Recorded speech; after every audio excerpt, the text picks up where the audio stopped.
Right, so this is all just proofing or testing the dog's understanding. Can you do that once more?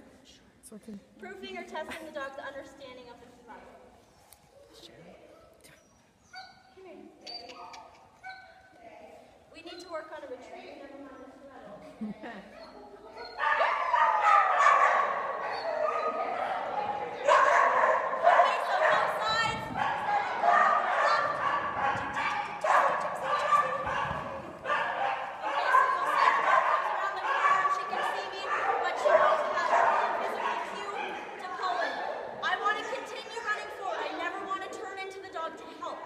Exercises.